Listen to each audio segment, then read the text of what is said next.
Shomin Sample's final episode makes me so happy that I didn't drop the series after having really huge issues with the first one, basically having really hard time getting it to be right so I could accept it.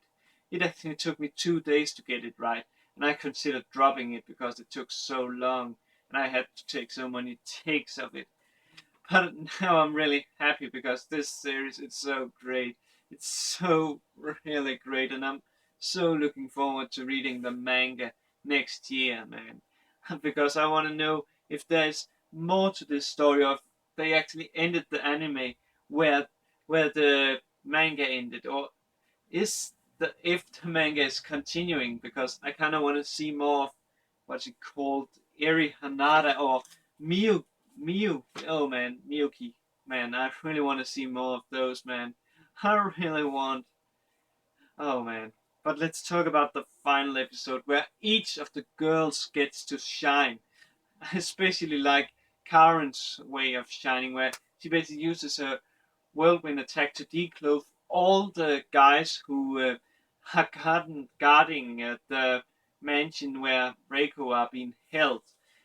And then later on, she dresses up as, I presume it is a parody of Omamari Himari, but I'm not entirely sure. And guys, please don't ever watch the Omamari Himari anime. It's so bad.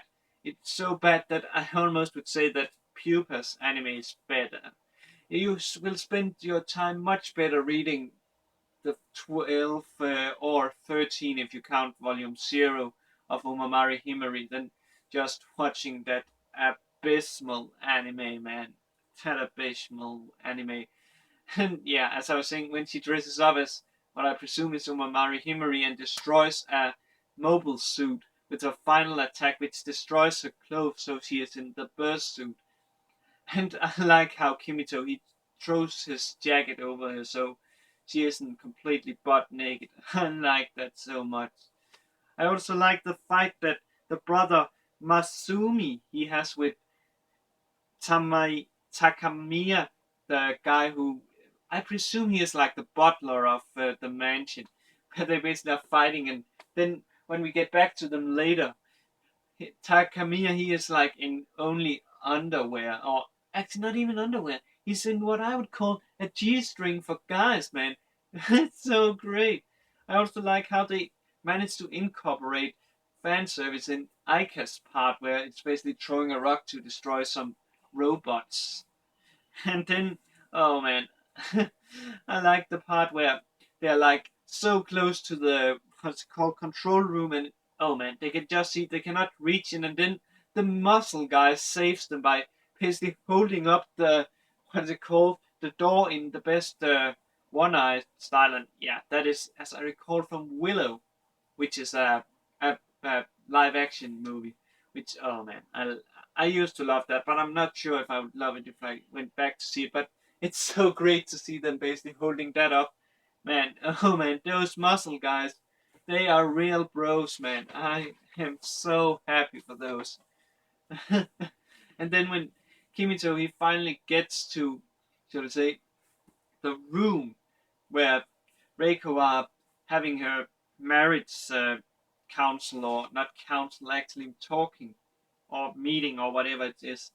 I like that. And then, oh man, when he is about to get taken away, and Reiko she says that she's running away, and then her mother tells her that if she is to run away, she cannot go to the school anymore because that's only for prestigious people. And if she isn't a member of this family, she cannot be what's it called. She's not. Yeah, she cannot go there.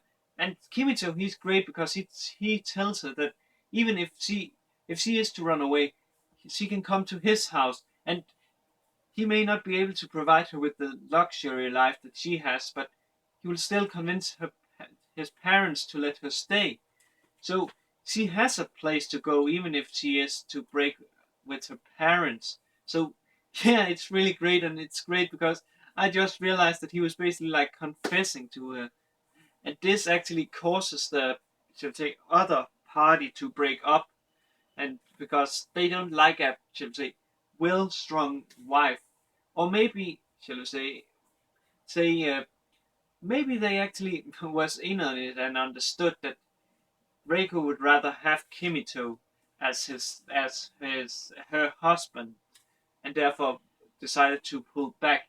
So yeah, it's really great. And oh man, I like the mother, man. I really like the mother when she says, "I, yeah, I have come to despise you, Kimito. So I would like to have you in my family, so I can torture you every day." Oh man, it's so great. And then when the brother, he basically are like, "I will not allow it," and then he hits or tries to strike Kimito, but misses, and because Kimito dodges and he hits the wall, which he basically almost caves in, and then he says, "How do you dare to dodge?" And then Kimito and him are basically running around, and the last line he says is like, "Oh, killed by a siscon, man." Oh, it's so great. Oh man, oh man, and Reiko broken, man. She is broken at the moment, but man, I really like it. I also like when what's it called before they actually manage to convince the mother, how they all stand together. Not Reiko, of course, but the common club girls, with the basically ending up with gets. Oh man, that just had to be thumbnail. That had to be thumbnail, man. And man, that gets is actually also the reason why he has to stay at shall we say, the school, because hey, they he can't leave until this shall we say, gimmick has vanished. So he has to stay there for 5 years.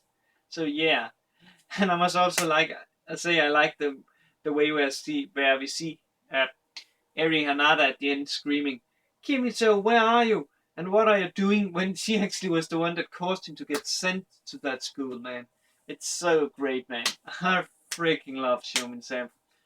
And man, I really hope the manga is as good because, oh man, this series, as I already have said, is so great. It makes me smile. Oh man, oh man, to think that I almost dropped it because of the first episode. Oh man.